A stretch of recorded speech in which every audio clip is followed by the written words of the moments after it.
Joe Barry says that the only stat that is important is the final score. Well, this is 2 weeks in a row where that stat shows that your defense is failing. 1 week after making Tommy DeVito and the Giants look good, the Packers defense makes Baker Mayfield look like an MVP candidate by allowing him a perfect quarterback rating, and they just get steamrolled by the Buccaneers offense in a game they needed to win.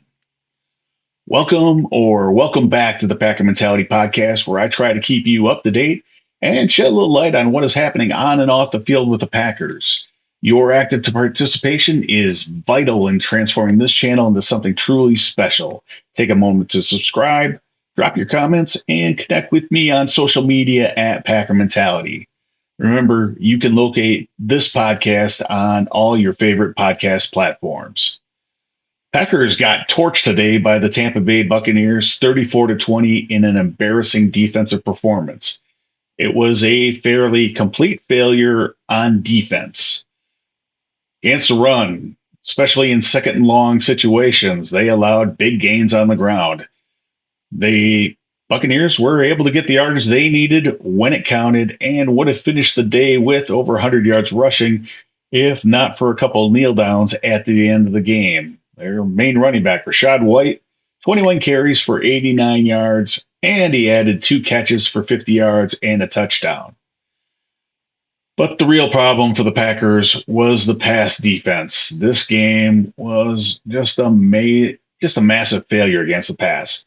Baker Mayfield, I already talked about him, 22 of 28 for 381 yards and 4 touchdowns, a 158.3 rating. You cannot get any higher than that. Mike Evans, 4 catches for 57 yards and a touchdown. Chris Godwin, 10 catches for 155 yards. And they couldn't find him in the first half if he had been dragging along a neon sign. He had over 100 yards in the first half.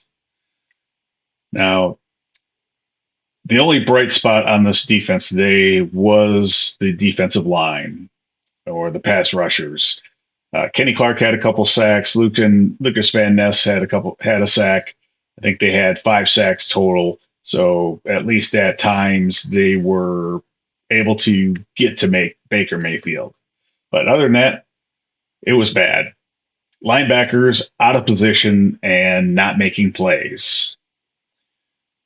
Coverage in the secondary was just a disaster. And when there wasn't definite confusion, it just looked like they had telegraphed what they were doing to the Buccaneers. And confusion was definitely evident on the Buccaneers' final snap or final touchdown, where guys were talking and trying to get things figured out all the way up to the snap. And it was clear they didn't have things figured out because David Moore, who had a cup of coffee with the Packers as a punt returner, and he's kind of a fringe role player with the Buccaneers, he takes a pass, 52 yards for a touchdown, really embarrassed a couple guys on that play.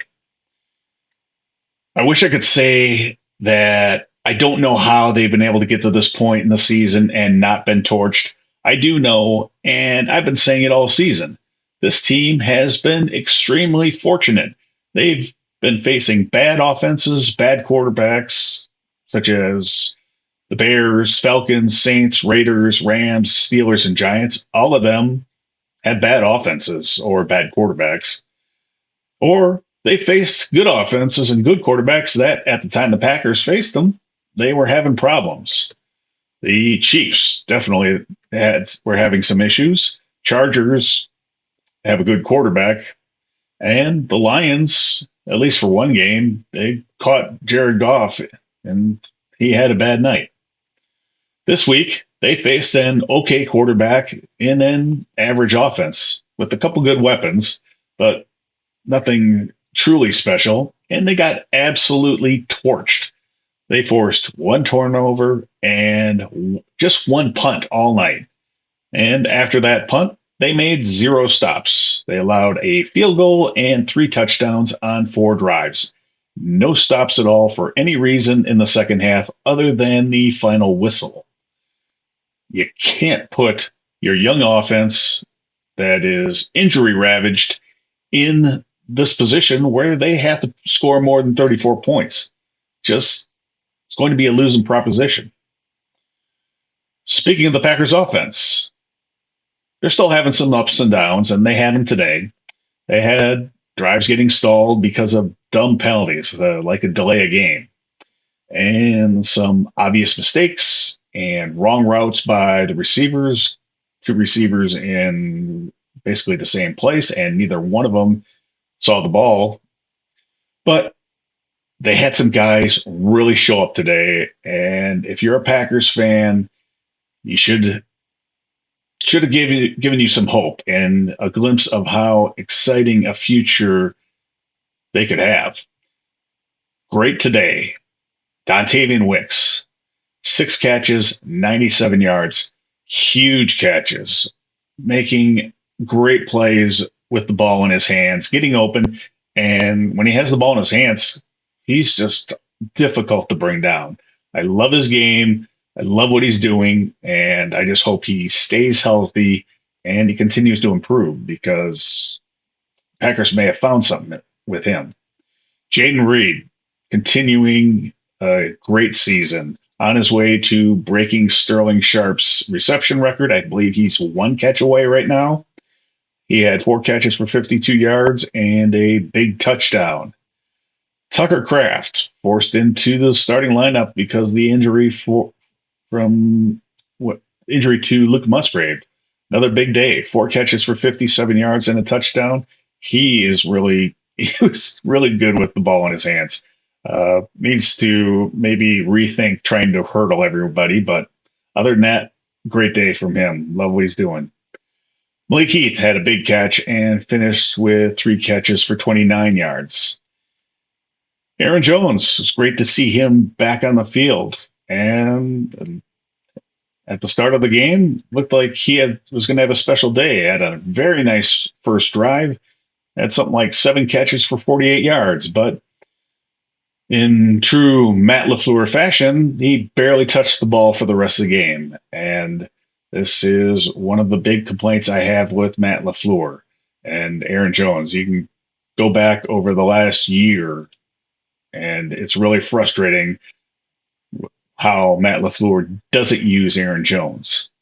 But imagine a healthy offense with Aaron Jones, AJ Dillon, Christian Watson, Jaden Reed, Dontavian Wicks, Romeo Dobbs, Luke Musgrave, and Tucker Kraft, having them all healthy and available.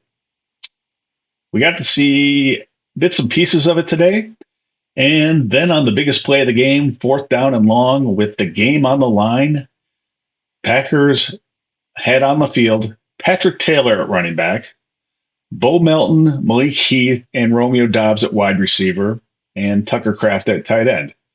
Where was Aaron Jones? Where are Jaden Reed and Dontavian Wicks? I don't understand why those three, who are basically your three best playmakers that are available for you, are not on the field at a critical moment. But it turned out to not matter at all because the protection failed and Jordan Love got sacked.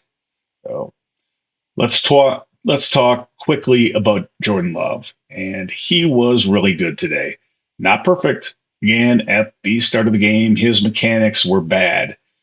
He had poor footwork, again, leading to some inaccurate throws. But this is a coachable and a correctable mechanic error, or at least it should be. This should get better. He did fumble on their last offensive play, but it was 4th down. He was getting sacked, and he's trying to make a play. It was going to be a turnover on downs anyway, so the fumble didn't really matter. Considering what Love has been working with and what he had today, His numbers and the results are good, and he's getting his young receivers the ball in position to make plays and improve.